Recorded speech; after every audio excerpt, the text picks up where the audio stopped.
right, you guys. Part 11. So, the handful of people in my life who are aware, jump right in. A couple weeks goes by.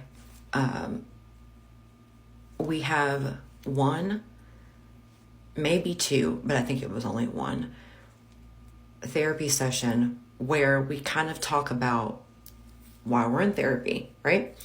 And then the very next time, I'm pretty sure, there might have been two, but I think there was just one. Then I come back in, or, we come back in. I tell our therapist, this is what's going on with me. This is how my husband responded, or his lack of response. I can't think about anything else. I literally cannot think about anything else other than the fact that this man, weeks have gone by, and this man has neither said, done, nothing. There's been no response at all from him. Not only that, but I know enough about my husband to know that when he doesn't have the words, he will do things. So if I'm not going to get, which ended up being a blessing because he showed me, right? Like he showed me he didn't give a fuck. But in the past, if I don't get what I need verbally from him, right? The reassurance that I need, he will step in and try to help do things. But ask me if that happens. Am I still responsible for literally everything? Yes. Is my husband still taking every single opportunity that he can to be away from the home? Yes. Does my husband know that I'm terrified? Yes. Yes, he does. I have communicated it several times. Does our therapist know that I'm terrified? Yes.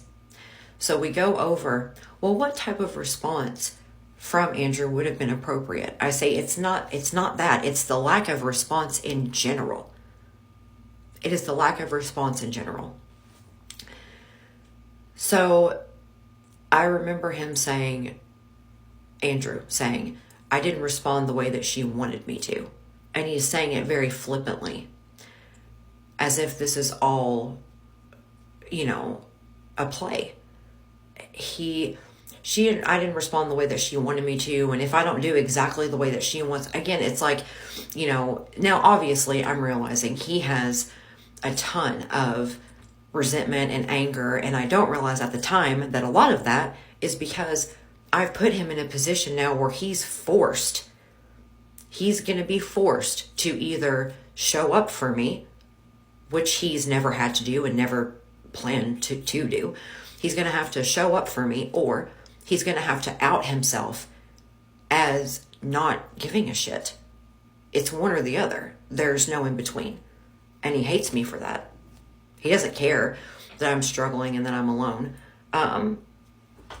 He only cares about how this affects him, or how it will affect him. So, I remember our therapist said, Rachel, how are we going to move forward? Your health. And he was like, I'm so sorry, I can't. And there were little things here and there that he said to me that kind of let me know your husband's a piece of shit. He said, first of all, he took my hand and he said, I'm so sorry. I can't imagine. Sorry. He took my hand and he said, I can't imagine what it's like, or what it would be like to go through something like this without the support of your spouse. And the way that he's looking at me and what I think he's trying to communicate is it's unacceptable, right? This lack of response from your husband is completely unacceptable. And then I remember him saying, because he was like, Rachel, how do we move forward? Your health issues are a separate issue than what's going on here. Like, how can I help you? What, he said, do you want to pick like a specific day and time to sit down with Andrew and talk about what's going on with your health? And I said, honestly, right now, like in that moment, I said, I don't trust him. And what I meant was like emotionally, I don't trust him. I should not have trusted him in any way, shape, or form, but I don't trust him emotionally because look, right? Look at this. And he said, completely understandable. That's completely understandable. My husband would cling on to this and be like, oh, well, you don't trust me, so just like keep it all to yourself. Like, I don't even care. It was valid. It was valid for me not to trust him. So, I also remember him saying, I have never seen a man sit across from his wife while his wife is so upset like this, like you are. And I hate crying in front of people. I hate it. But he said, I've never in my life seen, and I've been doing this for, 20 years. I have never, again, to me, I think what he's trying to communicate. He says, I've never seen a man have absolutely zero empathy for his wife. This is the second time what I think he's trying to communicate with me is, your husband ain't shit. Andrew is not shit. And he wasn't. He isn't. So that next session, he says, Rachel, and he was right. He was right. He was like, you're going to have to talk to Andrew about this, because I don't know how we're going to move forward. Like, I don't know if he doesn't have like the basic details about what's going on and what the plan is for you and stuff. Like, I don't know how I can help you. And I'm like, you know what? You're right. Because for me, it's my intention to, to work through, in my mind, the only reason that my husband is not responding, and caring about what's going on with me or the kids or anything else is because of this horrible place that we're in. That's not the truth. But that's what I've gaslit myself into thinking. And my husband as well has gaslit me into thinking this.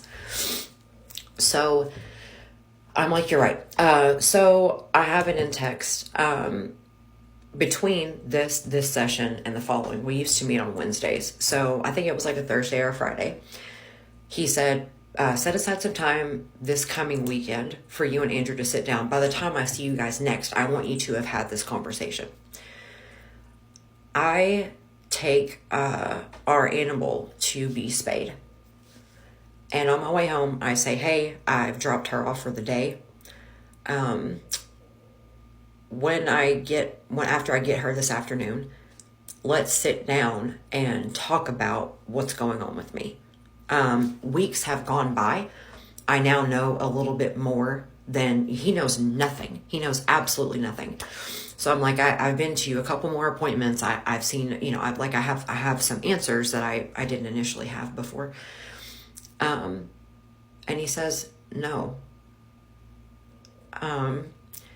He says, I don't even have that file. I wish he says, no, you decided that you can't trust me with this.